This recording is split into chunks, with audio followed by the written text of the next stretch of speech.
Berilah aku pahala disebabkan musibahku ini dan gantilah ia dengan yang lebih baik daripadanya, melainkan Allah memberinya pahala atas musibahnya dan menggantinya dengan yang lebih baik daripadanya. Muslim.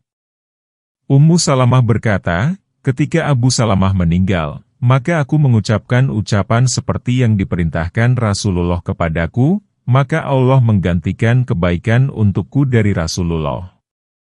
Imam Ahmad meriwayatkan dengan sanadnya dari Husain bin Ali, dari Nabi dia bersabda, tiada seorang muslim pun, baik laki-laki maupun perempuan yang mendapat musibah, lalu dia mengingatnya sesudah lama berlalu, kemudian membaca kalimat istirja meskipun sudah berlalu lama melainkan Allah akan memberinya kembali pahala bacaan yang sama dengan pahala bacaan ketika musibah itu pertama kali terjadi.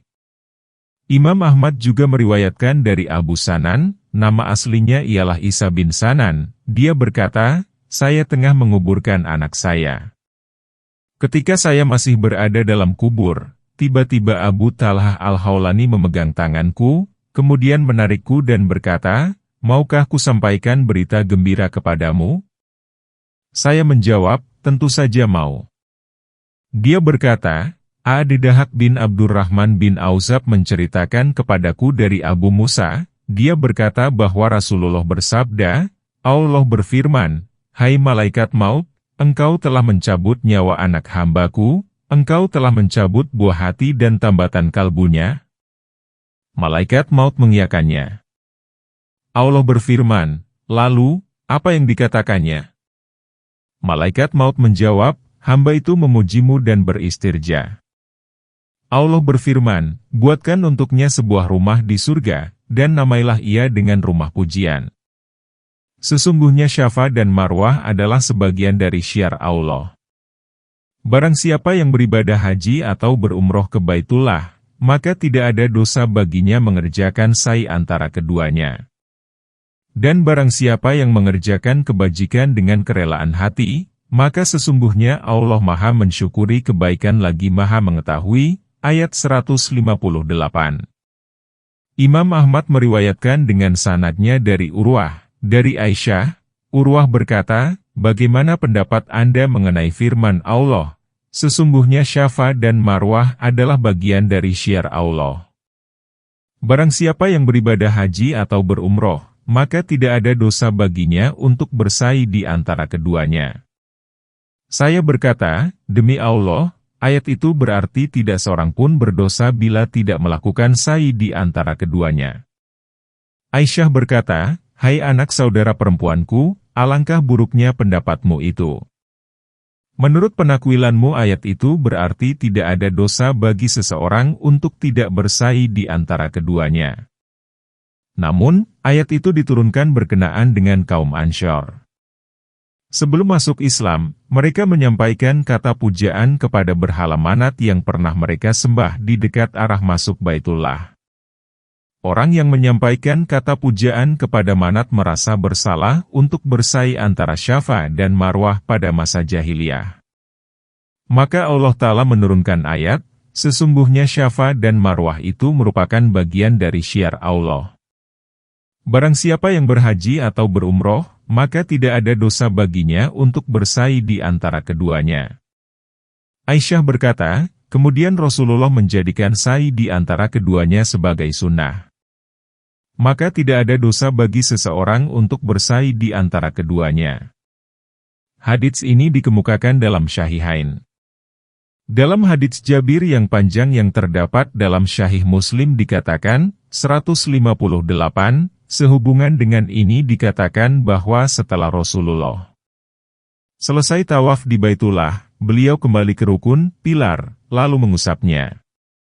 Kemudian beliau keluar dari pintu Syafa sambil berkata, sesungguhnya Syafa dan Marwah itu adalah bagian dari syiar Allah. Kemudian beliau bersabda, saya memulai dengan yang dijadikan permulaan oleh Allah. Dalam riwayat Nasai dikatakan, mulailah dengan apa yang dimulai Allah. Ahmad meriwayatkan dengan sanadnya yang sampai kepada Habibah binti Abi Tijarah, dia berkata, saya melihat Rasulullah bertawaf antara Syafa dan Marwah, sementara orang-orang ada di hadapannya, dan beliau ada di belakang mereka. Beliau sedang bersa'i sehingga saya dapat melihat pundaknya dan karena demikian semangat sa'inya itu, kain beliau berputar-putar sambil bersabda, "Bersailah kalian karena Allah telah mewajibkan sa'i atas kamu." Hadits ini dijadikan dalil oleh suatu mazhab yang mengatakan bahwa sa'i antara Syafa dan Marwah merupakan rukun haji, seperti yang dianut oleh mazhab Syafi'i dan orang yang sejalan dengannya. Hadits ini diriwayatkan oleh Ahmad, namun yang masyhur diriwayatkan oleh Malik. Ada yang mengatakan bahwa sa'i itu wajib dan bukan rukun. Barang siapa yang meninggalkannya secara sengaja, maka ia harus dipaksa membayar dam. Selain itu, ada juga yang berpendapat bahwa sa'i itu sunnah. Pandangan ini dianut oleh Abu Hanifah dan ulama lainnya dari Anas, Ibnu Umar, dan dari Ibnu Abbas. Al-Qurtubi berkata bahwa mereka berdalih dengan firman Allah, "Barang siapa yang berbuat kebaikan dengan kerelaan hati." Pendapat pertama lebih valid karena Rasulullah bersa'i di antara keduanya dan bersabda, "Hendaklah kalian mencontoh manasik dariku." Jadi, segala hal yang dilakukannya dalam berhaji, maka itulah yang mesti dikerjakan dalam berhaji kecuali hal yang dikecualikan berdasarkan suatu dalil. Wallahu alam. Telah dikemukakan sabda Nabi yang menyatakan, "Bersailah karena Allah telah mewajibkan sa'i kepadamu." Dan sesungguhnya Allah telah menjelaskan bahwa sa'i antara Syafa dan Marwah itu merupakan bagian dari syiar Allah, yakni merupakan perkara yang disyariatkan Allah Ta'ala kepada Ibrahim dalam manasik haji. Telah pula dikemukakan bahwa hal itu didasarkan dari peristiwa bolak-baliknya Hajar antara Syafa dan Marwah guna mencari air untuk putranya. Dan Allah memberinya jalan keluar dari kesulitan serta menggenangkan Zam-Zam untuknya yang airnya merupakan makanan yang dapat mengenyangkan dan obat bagi penyakit. Jadi, bersa'i di antara keduanya harus dibarengi dengan rasa kefakiran, kehinaan, dan kebutuhan kepada Allah guna meraih petunjuk bagi hatinya, kebaikan bagi perilakunya, dan ampunan atas dosa-dosanya. Firman Allah, "Barang siapa yang berbuat kebaikan dengan kerelaan hati, yakni melakukan sa'i di antara keduanya dalam ibadah haji sebagai perbuatan sunnah, atau dalam umroh sebagai perbuatan sunnah pula." Demikian penafsiran menurut Ar-Razi. Firman Allah, "Maka sesungguhnya Allah Maha mensyukuri kebaikan lagi Maha mengetahui," maksudnya memberi pahala yang banyak atas amal yang sedikit, lagi Maha mengetahui atas kadar balasan sehingga Dia tidak akan merugikan seorang pun. Sesungguhnya Allah tidak menzalimi seseorang walaupun hanya sebesar zarah. Dan jika ada kebaikan sebesar zarah, niscaya Allah akan melipat gandakannya dan memberikan dari sisinya pahala yang besar. Surat An-Nisa, ayat 40. Sesungguhnya orang-orang yang menyembunyikan apa yang telah kami turunkan berupa keterangan-keterangan yang jelas dan petunjuk, setelah kami menjelaskannya kepada manusia di dalam Alkitab, mereka itu dilaknati Allah dan dilaknati pula oleh semua makhluk yang dapat melaknati. Ayat 159. Kecuali mereka yang telah bertobat dan mengadakan perbaikan dan menerangkan kebenaran, maka terhadap mereka itu aku menerima tobatnya dan akulah yang Maha penerima tobat lagi Maha penyayang. Ayat 160. Sesungguhnya orang-orang kafir dan mereka mati dalam keadaan kafir, mereka itu mendapat laknat Allah, para malaikat, dan seluruh manusia. Ayat 161. Mereka kekal di dalam laknat itu, tidak akan diringankan azab dari mereka dan tidak pula mereka diberi tangguh. Ayat 162. Ini merupakan ancaman keras bagi orang yang menyembunyikan dalil-dalil yang menjelaskan berbagai tujuan yang baik dan petunjuk yang bermanfaat bagi hati yang dibawa oleh para rasul, setelah Allah menjelaskannya kepada hamba-hambanya dalam berbagai kitab yang diturunkan kepada rasulnya. Abu Al-Aliyah berkata, ayat itu diturunkan berkaitan dengan ahli kitab yang telah menyembunyikan sifat Muhammad. Kemudian Allah mengabarkan bahwa mereka dilaknat oleh semua makhluk disebabkan perbuatan mereka itu. Sebagaimana halnya semua makhluk termasuk ikan di dalam air dan burung di udara memintakan ampun untuk ulama. Sedangkan, bagi ahli kitab berlaku sebaliknya, Allah dan semua makhluk melaknat mereka. Dari Abu Hurairah dan yang lainnya dikatakan bahwa Rasulullah bersabda, barang siapa yang ditanya tentang suatu ilmu, lalu dia menyembunyikannya, maka pada hari kiamat mulutnya akan dikendali dengan kendali api neraka. Dalam kitab Sahih dikatakan dari Abu Hurairah, kalaulah tiada ayat dalam kitab Allah, niscaya ayat itu tidak akan bercerita sesuatu pada seorang pun. Sesungguhnya orang-orang yang menyembunyikan semua keterangan dan petunjuk yang telah kami turunkan. Ibnu Abi Hatim meriwayatkan dengan sanadnya yang sampai kepada Bara bin Azib. Dia berkata, kami tengah mengantarkan jenazah bersama Rasulullah. Beliau bersabda, sesungguhnya orang kafir itu akan dihantam di antara kedua matanya dengan suatu pukulan yang dapat didengar oleh semua binatang, kecuali jin dan manusia. Kemudian setiap binatang yang mendengar suara itu melaknatnya. Itulah maksud firman Allah Ta'ala, mereka itulah orang-orang yang dilaknat Allah dan dilaknat pula oleh semua yang dapat melaknat, yakni binatang melata di bumi. Kemudian, Allah mengecualikan orang-orang yang bertobat kepadanya. Dia berfirman, kecuali orang-orang yang bertobat, berbuat kebaikan, dan memberikan penjelasan, maksudnya mereka kembali dari perbuatannya, memperbaiki amalnya, dan menjelaskan kepada manusia apa yang sebelumnya mereka sembunyikan. Mereka itulah yang kuterima tobatnya dan aku maha penerima tobat lagi maha penyayang. Kemudian Allah Ta'ala memberitahukan orang yang kafir kepadanya secara terus-menerus sampai mati bahwa, bagi mereka dalam laknat Allah, malaikat, dan seluruh manusia, sedang mereka kekal di dalamnya, yakni di dalam laknat itu sampai hari kiamat. Kemudian laknat itu menyertai mereka di dalam jahanam, yang tidak akan diringankan azab, di dalamnya, dan mereka tidak akan diperhatikan, yakni siksanya tidak akan diubah atau dikurangi, terjadi secara terus-menerus dan berkesinambungan. Naudzubillahi min zalik. Para ulama berikhtilaf tentang apakah boleh melaknat seorang kafir tertentu. Sekelompok ulama berpendapat bahwa seorang kafir tidak boleh dilaknat, karena kita tidak mengetahui kelak dengan kondisi bagaimana Allah mengakhiri hidup orang tersebut. Segolongan lain mengatakan bahwa boleh saja melaknat orang kafir tertentu.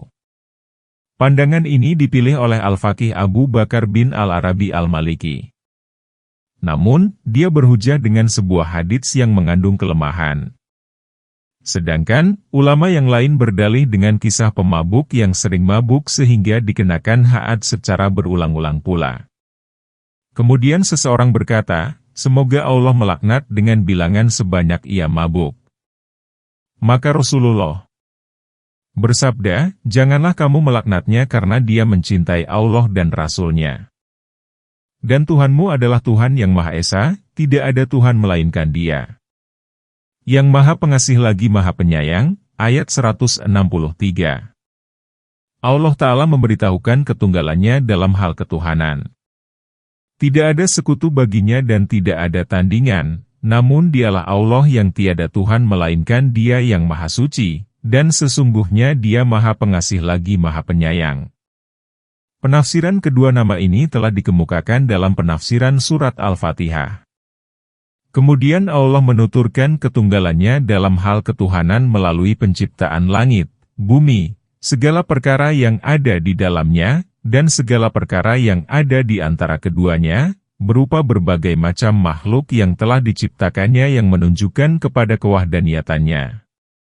Dia berfirman, sesungguhnya dalam penciptaan langit dan bumi, silih bergantinya malam dan siang, bahtera yang berlayar di laut membawa apa yang berguna bagi manusia, dan apa yang Allah turunkan dari langit berupa air. Lalu dengan air itu Allah hidupkan bumi sesudah mati, keringnya, dan Dia sebarkan di bumi itu segala jenis hewan, serta pengisaran angin dan awan yang dikendalikan antara langit dan bumi. Sungguh, terdapat tanda-tanda keesaan dan kebesaran Allah bagi kaum yang memikirkan, ayat 164.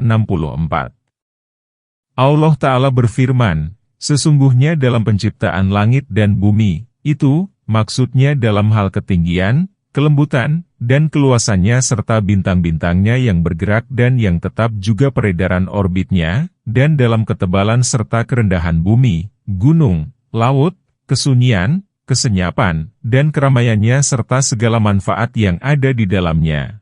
Pergantian malam dan siang, yang satu datang dan yang lain pergi, yang satu mengikuti dan menggantikan yang lain, tanpa terlambat sedetik pun. Sebagaimana Allah berfirman, tidaklah mungkin bagi matahari mendapatkan bulan dan malam pun tidak dapat mendahului siang. Dan, masing-masing beredar pada garis edarnya, Surat Yasin, ayat 40. Kadang-kadang yang satu panjang dan yang lain pendek.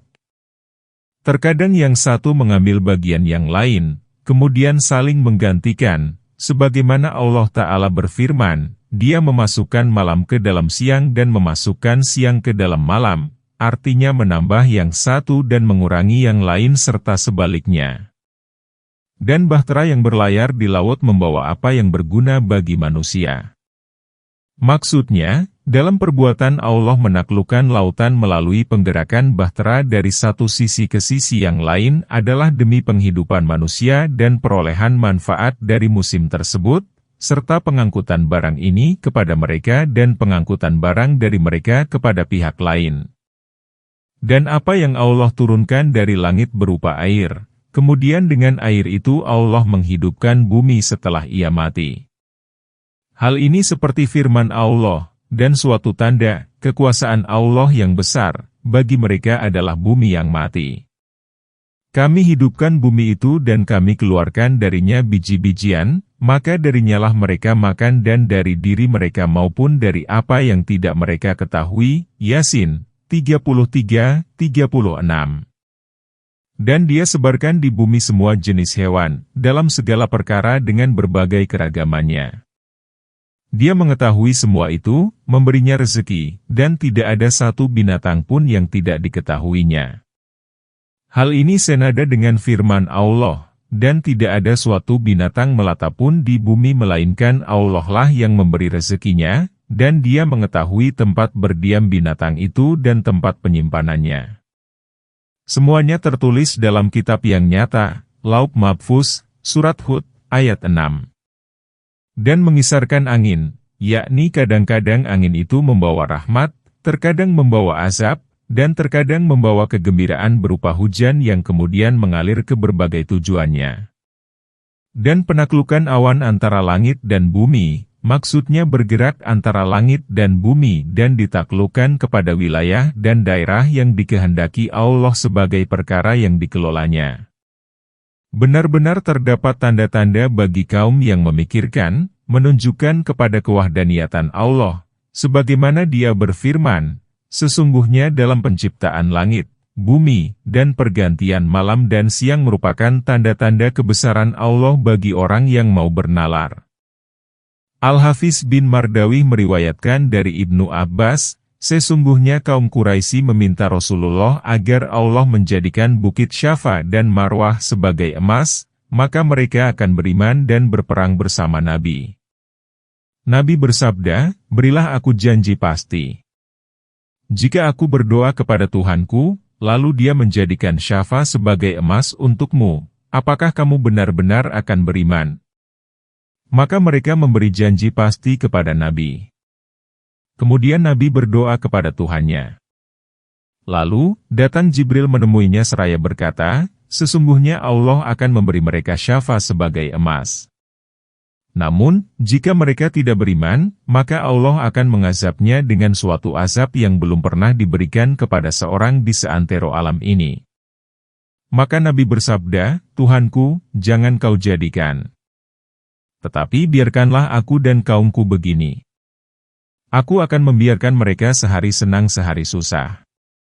Lalu Allah menurunkan ayat tersebut. Hadits itu diriwayatkan pula oleh Ibnu Abi Hatim dengan tambahan demikian, mengapa mereka memintamu untuk menjadikan Syafa sebagai emas, padahal mereka dapat melihat tanda-tanda kebesaran yang lebih besar daripada Syafa? Waqi bin Al-Jarrah meriwayatkan dari Abu A'ad-Duha, dia berkata bahwa setelah ayat, "Dan Tuhanmu adalah Tuhan yang satu," diturunkan, maka kaum musyrik berkata, "Jika demikian, maka datangkanlah kepada kami tanda kebesarannya." Maka Allah menurunkan ayat, "Sesungguhnya dalam penciptaan langit dan bumi.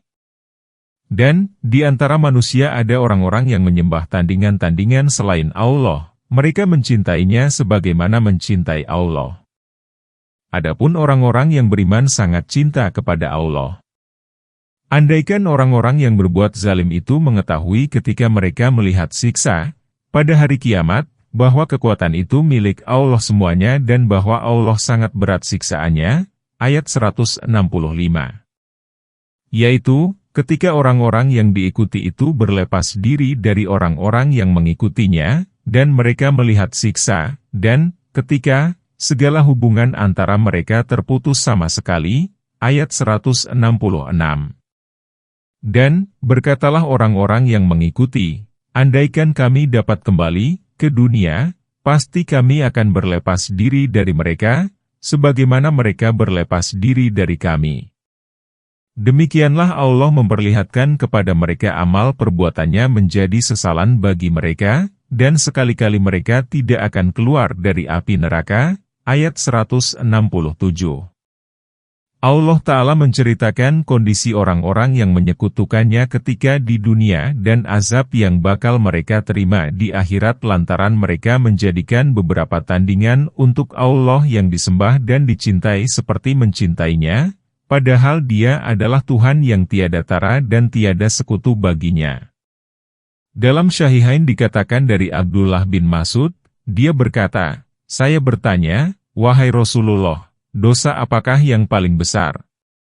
Beliau bersabda, "Bila kamu membuat tandingan untuk Allah padahal Dialah yang menciptakanmu." Firman Allah, "Adapun orang-orang yang beriman sangat cinta kepada Allah. Oleh karena itu, mereka tidak menyekutukannya, mereka menyembah Dia semata, bertawakal kepadanya, dan senantiasa bergantung kepadanya." Kemudian, Allah mengancam kaum musyrik. Dia berfirman, andaikan orang-orang zalim itu mengetahui ketika mereka melihat siksa, niscaya mereka sadar bahwa seluruh kekuatan itu milik Allah. Asal firman itu kira-kira demikian, apabila mereka melihat azab secara nyata, niscaya pada saat itu mereka sadar bahwa seluruh kekuatan itu kepunyaan Allah dan bahwa segala perkara itu ada di bawah otoritas dan kekuasaannya. Dan bahwa azab Allah itu sangat berat. Seandainya mereka mengetahui apa yang dilihatnya secara nyata di sana dan azab yang akan ditimpakan kepada dirinya karena kemusyrikan dan kekafiran mereka, niscaya mereka akan menghentikan kesesatan yang tengah kemudian, Allah memberitahukan keingkaran mereka kuhadap berhalanya dan ihwal berlepas diri orang yang diikuti dari yang mengikuti. Dia berfirman, tatkala orang-orang yang diikuti berlepas diri dari orang-orang yang mengikuti. Para malaikat yang disembah oleh mereka ketika di dunia berlepas diri dari mereka, dan berkata, kami menyatakan berlepas diri dari mereka kepada engkau, mereka sekali-kali tidak menyembah kami. Jin pun berlepas diri dari mereka dan keluar dari penyembahan mereka. Dilakukannya.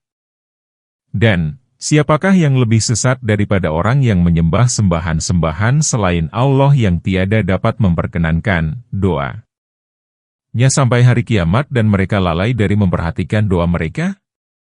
Dan, apabila manusia dikumpulkan pada hari kiamat, niscaya sembahan-sembahan itu menjadi musuh mereka dan mengingkari pemujaan-pemujaan mereka. Surat Al-Ahqaf, ayat 5-6.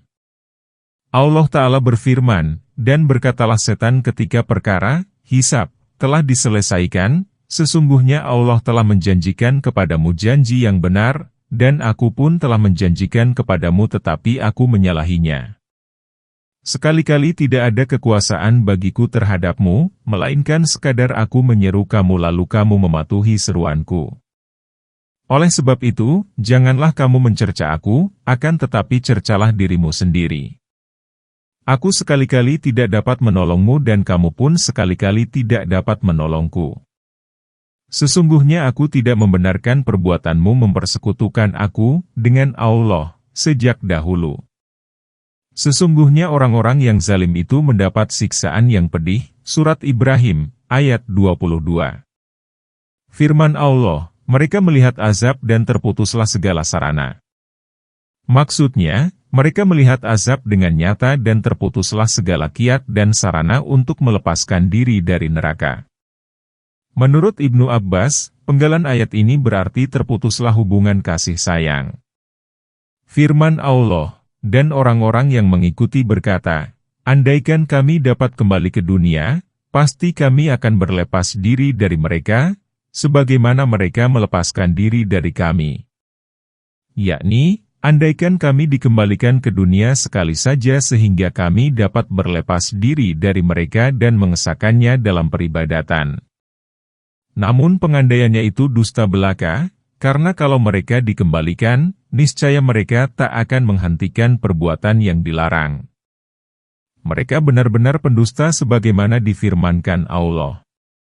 Oleh karena itu, Dia berfirman, demikianlah, Allah memperlihatkan kepada mereka aneka amalnya itu sebagai penyesalan atas dirinya sendiri, yakni amal itu menjadi sirna dan menipis, sebagaimana Allah berfirman, dan kami sajikan segala amal yang mereka kerjakan, lalu kami jadikan amal itu, bagaikan debu yang berterbangan. Oleh karena itu, Allah Ta'ala berfirman, dan sekali-kali mereka tidak akan keluar dari neraka.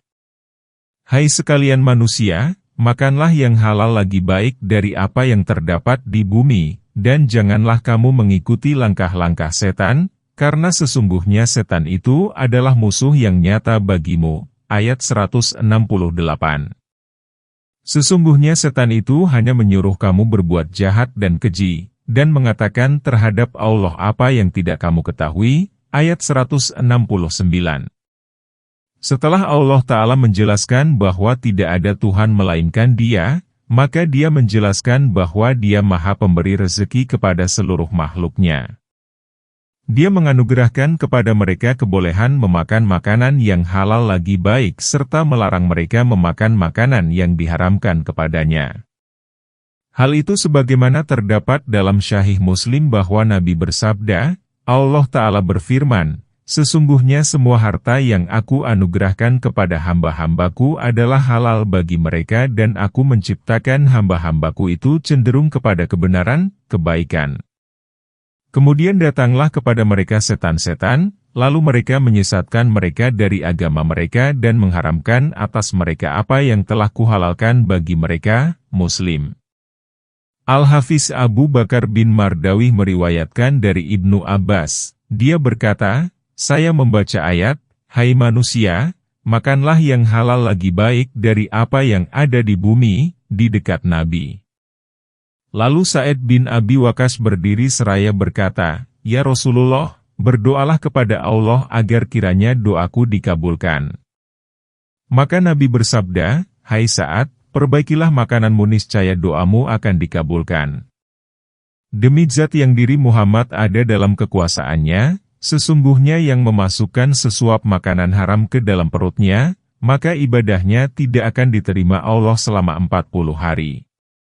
Hamba mana saja yang dagingnya tumbuh dari barang haram dan riba, maka api neraka lebih layak untuk melahapnya. Firman Allah, sesungguhnya Dia merupakan musuh yang nyata bagimu, merupakan pernyataan agar manusia menjauhi dan waspada terhadap setan. Sebagaimana Dia berfirman, sesungguhnya setan itu merupakan musuh bagimu, maka jadikanlah ia sebagai musuh. Firman Allah, dan janganlah kamu mengikuti langkah-langkah setan. Setiap kemaksiatan kepada Allah, setiap kecenderungan kepada kemaksiatan, dan setiap kesalahan merupakan bagian dari langkah setan, termasuk nazar untuk bermaksiat. Asy-Syafi'i berkata, bila seseorang bernazar untuk membunuh anaknya, maka Masyruq memfatwakan penggantiannya dengan menyembelih domba. Menurut Masyruq, hal itu merupakan langkah setan. Abidi bin Hamid mengatakan dengan sanadnya yang sampai kepada Ibnu Abbas, setiap sumpah atau nazar kemurkaan merupakan bagian dari langkah setan, dan kafaratnya juga berupa kafarat sumpah. Firman Allah, sesungguhnya Dia menyuruh kamu kepada keburukan dan kejahatan serta mengatakan terhadap Allah apa yang tidak kamu ketahui, maksudnya bahwa setan yang menjadi musuhmu itu hanyalah menyuruh kepada perbuatan buruk dan keburukan yang sangat keji seperti zina, atau yang lebih keji daripada itu, seperti mengatakan terhadap Allah tanpa pengetahuan. Termasuk ke dalam kategori musuh ialah setiap orang kafir dan ahli bid'ah. Dan apabila dikatakan kepada mereka, ikutilah apa yang telah diturunkan Allah, mereka menjawab, tidak, tetapi kami hanya mengikuti apa yang kami dapati dari nenek moyang kami. Apakah mereka akan mengikuti juga, walaupun nenek moyang mereka itu tidak mengetahui apapun, dan tidak beroleh petunjuk? Ayat 170. Dan perumpamaan, orang yang menyeru, orang-orang kafir adalah seperti penggembala yang memanggil binatang yang tidak mendengar selain panggilan dan seruan belaka. Mereka tuli, bisu, dan buta, maka, oleh sebab itu, mereka tidak mengerti. Ayat 171. Allah Ta'ala berfirman, apabila dikatakan kepada kaum musyrik, ikutilah apa yang telah diturunkan Allah kepada Rasul-Nya dan tinggalkanlah kesesatan dan kebodohan. Mereka berkata, tidak, tetapi kami hanya mengikuti kemusyrikan yang kami dapati dari nenek moyang kami. Allah berfirman dengan menyatakan keganjilan terhadap mereka, apakah mereka akan mengikuti juga walaupun nenek moyang mereka itu tidak mengetahui apapun dan tidak mendapatkan petunjuk? Maksudnya, mereka tidak memiliki pemahaman dan petunjuk. Dari Ibnu Ishaq dikatakan bahwa Ibnu Abbas berkata bahwa ayat itu diturunkan berkaitan dengan kaum Yahudi. Allah menyeru mereka. Kemudian mereka menjawab, namun kami hanya akan mengikuti apa yang kami dapati dari nenek moyang kami. Maka Allah menurunkan ayat ini. Kemudian Allah mengumpamakan mereka. Dia berfirman, dan perumpamaan orang-orang kafir, yang bercokol dalam kesesatan dan kedunguan adalah seperti binatang ternak yang tidak dapat memahami, dan hanya dapat mendengar suara penggembalanya.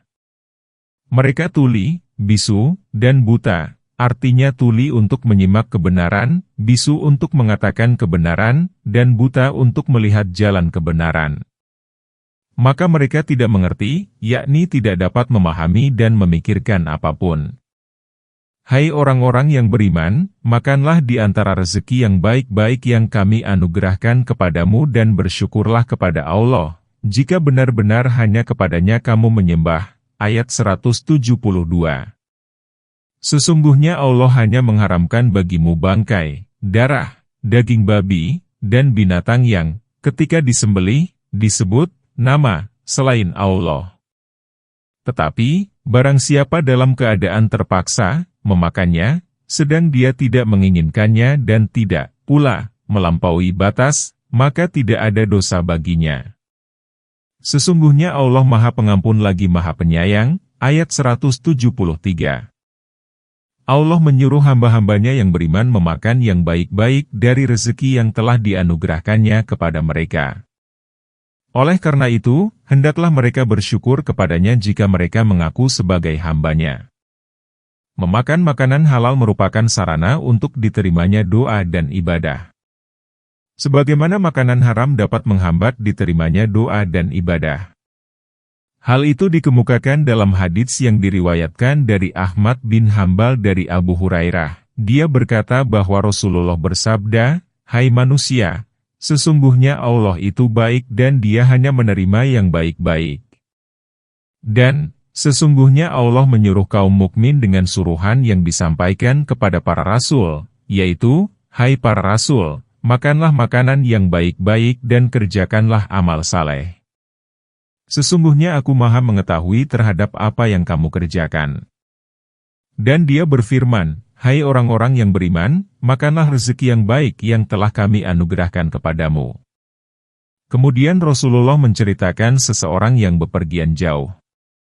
Dia sangat dekil dan berdebu, lalu mengangkat kedua tangannya ke langit dan berkata, ya Rabbi, sementara makanannya haram, minumannya haram, pakaiannya haram, dan memberi makanan kepada orang lain pun dengan makanan yang haram. Maka, bagaimana mungkin doanya itu akan dikabulkan? Hadits ini diriwayatkan oleh Muslim dalam Syahihnya dan oleh Tirmidzi dari hadits Fudail bin Marzuq. Sesungguhnya Allah menceritakan bahwa Dia tidak mengharamkan kepada hambanya kecuali bangkai, yaitu binatang yang mati secara wajar, tanpa disembelih, baik binatang itu menjadi bangkai karena tercekik, terjatuh, bertarung dengan temannya, atau diserang oleh binatang buas. Dari bangkai tersebut dikecualikan bangkai binatang air, karena Allah berfirman, dihalalkan bagi kamu binatang buruan laut dan makanan yang terbuat darinya, seperti yang akan dikemukakan nanti, insya Allah. Selain itu, juga karena adanya hadits tentang ikan paus yang terdapat dalam Sahih, Musnad, Al-Muwatta, dan Sunan. Berkaitan dengan laut, Nabi bersabda, laut itu airnya suci dan bangkainya halal. Dari Ibnu Umar dikatakan secara marfu, Allah telah menghalalkan kepada kita dua jenis bangkai dan darah ikan dan belalang, hati, dan limpa. Penjelasan mengenai hal ini, insya Allah akan dikemukakan dalam penafsiran surat Al-Ma'idah. Masalah. Menurut Syafi'i dan ulama lainnya, susu dan telur binatang yang menyatu dengannya adalah najis. Sedangkan, sebagian ulama yang lain menganggapnya suci. Susu dan telur itu menjadi najis karena kedekatan atau kelekatannya dengan bangkai, demikian menurut riwayat Malik. Diperselisihkan pula ihwal keju yang berasal dari susu binatang yang mati. Pendapat yang masyhur mengatakan bahwa keju itu najis. Namun, mereka sendiri menampilkan keterangan tentang para sahabat yang makan keju Majusi. Ibnu Majah meriwayatkan dengan sanadnya dari Salman, Rasulullah ditanya mengenai lemak, keju, dan kulit binatang. Maka beliau bersabda, yang halal ialah perkara yang dihalalkan Allah dalam kitabnya, dan perkara yang haram ialah yang telah diharamkan Allah di dalam kitabnya. Sedangkan, perkara yang tidak dikomentari dikategorikan ke dalam perkara yang dimaafkan. Allah juga mengharamkan kepada mereka daging babi, baik yang disembelih atau karena mati biasa. Termasuk ke dalam keharaman daging adalah bulunya. Pengungkapan daging hanyalah untuk menyatakan bahwa daginglah yang biasa dikonsumsi. Diharamkan pula kepada mereka binatang yang dipersembahkan untuk selain Allah, yaitu binatang yang disembelih dengan niat selain Allah dan tidak menyebut namanya, namun menyebut tandingannya sebagaimana yang dilakukan oleh kaum jahiliyah. Al-Qurtubi menampilkan keterangan dari Aisyah tatkala ia ditanya tentang binatang yang disembelih oleh orang asing untuk perayaan mereka, kemudian memberikan sebagiannya kepada kaum muslimin. Aisyah menjawab, binatang yang disembelih untuk menyambut hari itu tidak boleh kamu makan. Makanlah makanan yang berasal dari pohon mereka. Allah membolehkan memakan semua makanan itu ketika darurat. Allah berfirman, barang siapa yang terpaksa sedang dia tidak melampaui batas dan tidak aniaya, yakni bukan dalam rangka kedurhakaan dan kezaliman, maka tidak ada dosa baginya. Sesungguhnya Allah Maha Pengampun lagi Maha Penyayang.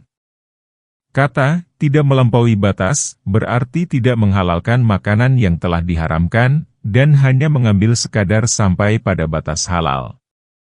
Jika sudah mencapainya, maka ia harus mencampakkan sisanya. Itulah yang dimaksud oleh redaksi, tidak aniaya. Masalah. Tentang tidak diperselisihkannya ihwal kebolehan memakan makanan orang lain. Jika seseorang yang sangat terpaksa namun tidak sampai lunglai atau menderita lemas karena tidak makan, kemudian dia menemukan makanan orang lain, maka tidak halal baginya memakan bangkai dan semacamnya. Ikhtilaf terjadi dalam hal, apakah ia harus bertanggung jawab terhadap makanan yang telah disantapnya? Pendapat yang sahih mengatakan bahwa ia tidak perlu menanggungnya karena ada sabda Nabi kepada seorang pemilik ladang yang melarang orang yang kelaparan memungut tangkai-tangkai yang tercecer dari panenan tanaman lalu ia masukkan ke dalam bajunya. Kemudian pemiliknya itu memukul dan merampas bajunya. Nabi bersabda, Padahal kamu tidak memberinya makan ketika dia kelaparan dan mengais-ngais, juga tidak memberitahu kepadanya ketika dia tidak tahu. Lalu Nabi menyuruh pemilik ladang itu agar mengembalikan bajunya. Nabi juga menyuruh para sahabat memberinya 1 wasak, 60 gantang, 180 kati, makanan atau setengahnya. Demikianlah hadits riwayat Ibnu Majah dengan sanad sahih, kuat, dan baik. Firman Allah, maka tidak ada dosa atasnya. Sesungguhnya Allah Maha Pengampun lagi Maha Penyayang, adalah mengenai makanan yang dimakan karena sangat terpaksa. Di antara keterangan yang menunjukkan agar memakan jenis makanan yang diharamkan bagi orang yang sangat terpaksa sebagai azimah dan bukan rukhsah ialah keterangan yang diriwayatkan oleh Waki, dengan sanadnya dari Masruq. Dia berkata, barang siapa yang sangat terpaksa, namun dia tidak makan dan minum, kemudian dia mati, maka dia masuk neraka. Abu Al-Hasan At-Tabari berkata, inilah pandangan yang sahih menurut kami, seperti berbuka puasa bagi orang yang sakit dan semacamnya. Wallahu alam. Sesungguhnya orang-orang yang menyembunyikan apa yang telah diturunkan Allah, yaitu Alkitab, dan menjualnya dengan harga yang sedikit, murah, mereka itu sebenarnya tidak memakan, tidak menelan, ke dalam perutnya melainkan api, dan Allah tidak akan berbicara kepada mereka pada hari kiamat dan tidak akan menyucikan mereka, dan bagi mereka siksa yang amat pedih. Ayat 174. Mereka itulah orang-orang yang membeli kesesatan dengan petunjuk dan siksa dengan ampunan. Maka alangkah beraninya mereka menentang api neraka, ayat 175. Yang demikian itu adalah karena Allah telah menurunkan Alkitab dengan membawa kebenaran, dan sesungguhnya orang-orang yang berselisih tentang kebenaran, Alkitab itu benar-benar dalam penyimpangan yang jauh, ayat 176. Allah Ta'ala berfirman, sesungguhnya orang-orang yang menyembunyikan Alkitab yang telah diturunkan Allah, yakni kaum Yahudi yang telah menyembunyikan sifat Nabi Muhammad yang termuat dalam kitab mereka yang membuktikan kenabian dan kerasulan Muhammad. Penyembunyian itu dimaksudkan agar tidak hilang kepemimpinan mereka dan hadiah-hadiah yang diterimanya dari bangsa Arab sebagai penghargaan atas nenek moyang mereka. Mereka semoga laknat Allah menimpa mereka, khawatir bila sifat itu diungkapkan, maka manusia akan mengikuti Muhammad dan meninggalkan mereka. Mereka menyembunyikan kebenaran demi secuil harta dunia. Maka mereka pun rugi di dunia dan di akhirat. Kerugian mereka di dunia ialah bahwa Allah menampakkan kebenaran Rasul-Nya, Muhammad, melalui beberapa mukjizat yang telah dianugerahkan kepadanya. Dengan demikian, khalayak membenarkannya dan menjadi penolong Nabi dalam memerangi kaum Yahudi yang kemarahannya telah memuncak. Bahkan dalam ayat ini Allah mencela mereka, sesungguhnya orang-orang yang menyembunyikan Alkitab yang telah diturunkan Allah dan mereka menjualnya dengan harga yang murah, maka mereka tidaklah menyantap untuk perutnya kecuali api. Artinya, sesungguhnya makanan yang mereka makan sebagai imbalan dari menyembunyikan kebenaran tiada lain kecuali api yang bergolak di dalam perutnya pada hari kiamat. Firman Allah, dan pada hari kiamat Allah tidak akan berbicara kepada mereka, tidak menyucikan mereka, dan bagi mereka siksa yang pedih, adalah karena Allah sangat murka kepada mereka sebab mereka menyembunyikan hak setelah mereka ketahui. Maka, Allah tidak akan melihat dan memuji mereka, bahkan akan menyiksa mereka dengan siksa yang pedih. Kemudian Allah berfirman mengenai mereka, dan mereka itulah orang-orang yang membeli kesesatan dengan petunjuk, maksudnya menjual isi kitabnya tentang sifat-sifat Rasulullah, cerita tentang diutusnya beliau, berita gembira yang dibawanya, dan keharusan mengikuti dan membenarkannya. Kemudian semua itu mereka tukar dengan kesesatan, yaitu dengan cara mendustakan, mengingkari, dan menyembunyikannya. Dan siksa dengan ampunan, maksudnya mereka membeli siksa yang besar dengan ampunan. Maka alangkah beraninya mereka menentang api neraka. Artinya, betapa lestarinya mereka dalam melakukan berbagai bentuk kemaksiatan yang akan menjerumuskan mereka ke dalam neraka.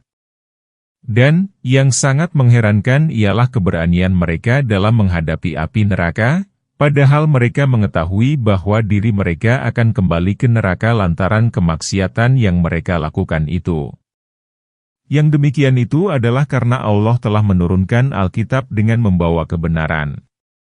Maksudnya, mereka mendapatkan siksa seperti itu lantaran mereka menjadikan ayat-ayat Allah sebagai permainan, tidak mengungkapkan kebenaran yang ada dalam kitab mereka, dan tidak beriman kepada Rasul. Bahkan mereka mendustakan dan mengingkari sifat-sifatnya, padahal beliaulah yang mengajak mereka kepada kebenaran, menyuruh mereka kepada kemakrufan, dan melarang mereka dari kemungkaran. Oleh karena itu, mereka berhak mendapat azab dan nestapa.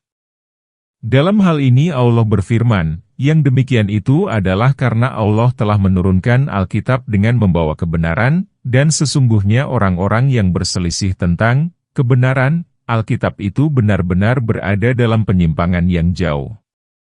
Bukanlah menghadapkan wajahmu ke arah timur dan barat itu suatu kebajikan, namun sesungguhnya kebajikan itu ialah beriman kepada Allah, hari akhir, malaikat-malaikat, kitab-kitab, nabi-nabi, dan memberikan harta yang dicintainya kepada kerabatnya, anak-anak yatim, orang-orang miskin, musafir, yang memerlukan pertolongan, dan orang-orang yang meminta-minta, dan memerdekakan hamba sahaya, mendirikan sholat, dan menunaikan zakat, dan orang-orang yang menepati janjinya apabila ia berjanji, dan orang-orang yang sabar dalam kesempitan, penderitaan, dan dalam peperangan.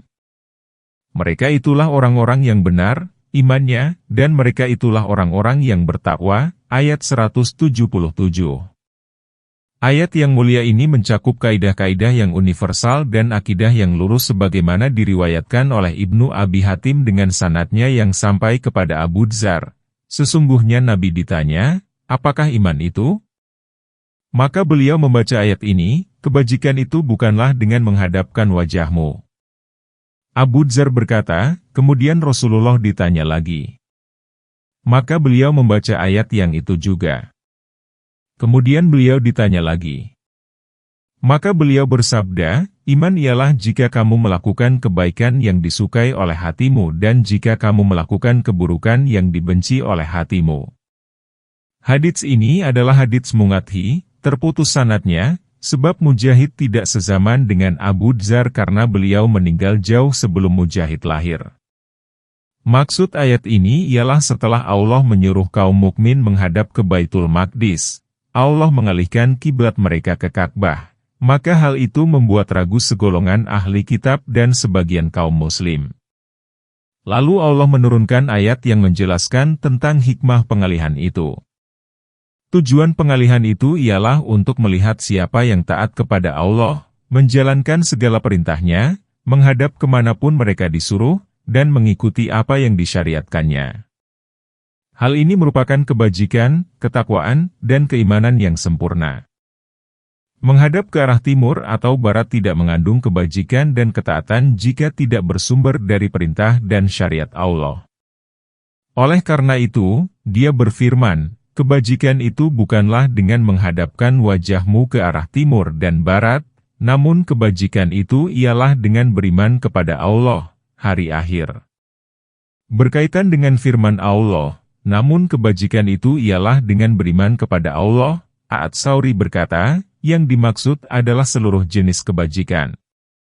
Imam At-Tsauri, benar karena orang yang memiliki sifat yang dikemukakan oleh ayat ini, berarti ia telah masuk ke dalam seluruh wilayah Islam dan telah mengambil seluruh kebaikan, yakni beriman kepada Allah bahwa tiada Tuhan melainkan Dia serta membenarkan adanya para malaikat yang merupakan duta antara Allah dengan para rasul-Nya. Beriman kepada kitab. Alkitab merupakan isim jinis yang meliputi kitab-kitab yang diturunkan dari langit kepada para nabi. Kitab penutup dan yang paling mulia ialah Al-Quran, yang menjadi muara kebaikan dunia dan akhirat. Kitab-kitab yang diturunkan sebelumnya dinasah oleh Al-Quran.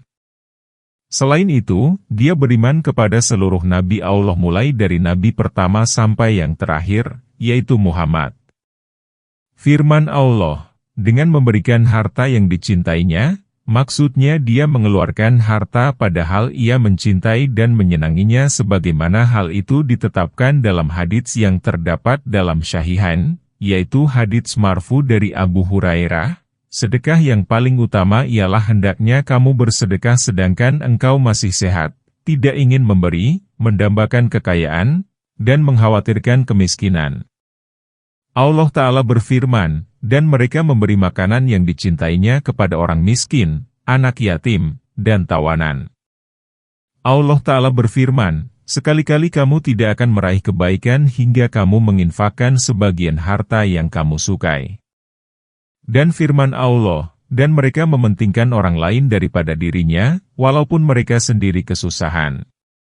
Inilah pola hidup lainnya yang sangat tinggi, yaitu mereka lebih mengutamakan pemberian sesuatu yang justru sangat diperlukan dirinya. Mereka memberi dan menyedekahkan sesuatu yang dicintainya. Firman Allah, kepada karib kerabat,